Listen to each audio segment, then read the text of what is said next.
Hello everyone, চলো তোমাদের সাথে শেয়ার করি একটা ফুলের স্বর্গরাজ্য। কত সুন্দর লাগছে না দেখতে। হ্যাঁ, এটা ফেমাস খিরাই বা রানাঘাটের চাপড়া ফুলের বাগান একদমই নয়, কারণ খিরাই আমি যাইনি। আর রানাঘাটের চাপড়া ফুলের বাগানে আগেরবার যতটা ফুল দেখেছিলাম এবার তো একদমই নেই। হ্যাঁ, এটা বলতে পারো যে অনেক দোকান হয়েছে মেলার মতো, আর মাঠের মাঝখানে একটা ক্যাফে মতো হয়েছে ঠিকই, বাট আমরা যেখানে গেছিলাম, চাপড়াতে গেছিলাম ঠিক, ওখান থেকে খুব একটা ভালো লাগেনি। তো আরও একটা জায়গায় গেছিলাম রানাঘাট চাপড়ার থেকে একটু সাইডে।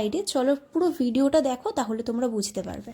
এই দিক তাকাও, আমাকে ছেড়েই চলে যাচ্ছে তো একদম।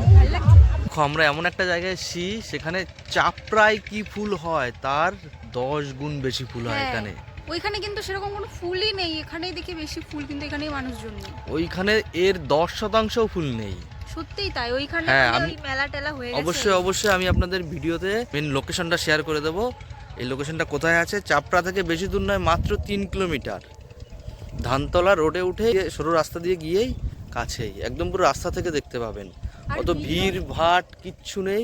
এই যে দেখুন, ভিডিও করতে হলো মানে খুব সুন্দর জায়গা, মানে কোনো ডিস্টার্ব হবে না, ফটো তুলতে গেলেও কেউ ডিস্টার্ব। হ্যাঁ অবশ্যই যারা আসবেন অবশ্যই এটা মাথায় রাখবেন যে চাষিদের ফুলের জমির কিংবা ফুলের গাছের কোনো ক্ষতি যাতে না হয়, এইটুকু শুধু মাথায় রাখবেন। এগুলো দেখো কত ফুল এখানে, মানে ওইখানে যা ফুল আছে তার থেকে বেশি ফুল এখানে, কিন্তু মানুষজন এখানে নেই কেন জানি না থাকুক, চাষিদের যাতে ক্ষতি না হয়। সেটাই, এখানে যারা ফটো তুলতে মানে একদম রিল্যাক্সে ফটো তুলতে চান বা ভিডিও করতে চান, এই জায়গাটা একদম পারফেক্ট। ওখানে খুব গ্যাঞ্জাম হয়, আমরা তো এই জন্য এলাম, এখানটা প্রচুর ফটো তুলবো, ভিডিও করবো।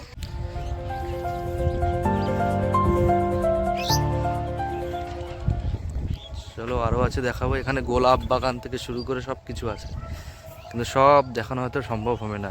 সামনে হলুদ ফুলগুলো দেখো। চলো, স্প্রে করছে।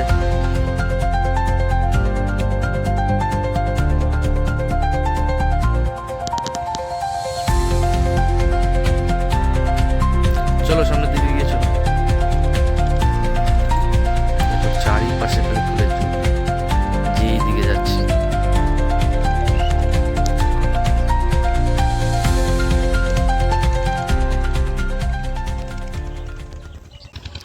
এই দেখতে পাচ্ছেন গোলাপ বাগান।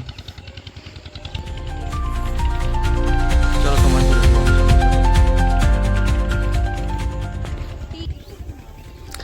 এই দেখো, এইখানে ফুল চাষে চাষিরা কতটা অত্যাধুনিক হয়ে গেছে, মানে কতটা এগিয়ে গেছে দেখেছেন। সারা জমিতে লাইট লাগানো। কেন লাইট লাগানো কেউ কি বলতে পারবেন? কারণ রাত্রিবেলাও যাতে সালোক সংশ্লেষ প্রক্রিয়া গাছ করতে পারে, তাই জন্য রাত্রিবেলায় লাইটগুলো জ্বালানো হয়।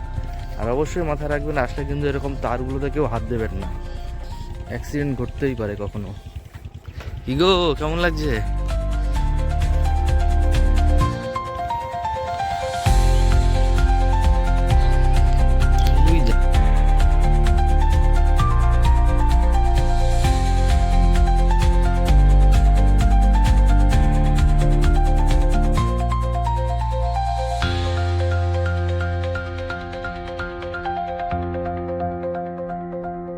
দেখো সবাই, ঠিক আছে, আসবে দেখবেন, কিন্তু কখনো কোনো চাষির ফুল গাছে হাত দেবেন না, ক্ষতি করবেন না, শুধু এইটুকু মাথায় রাখবেন।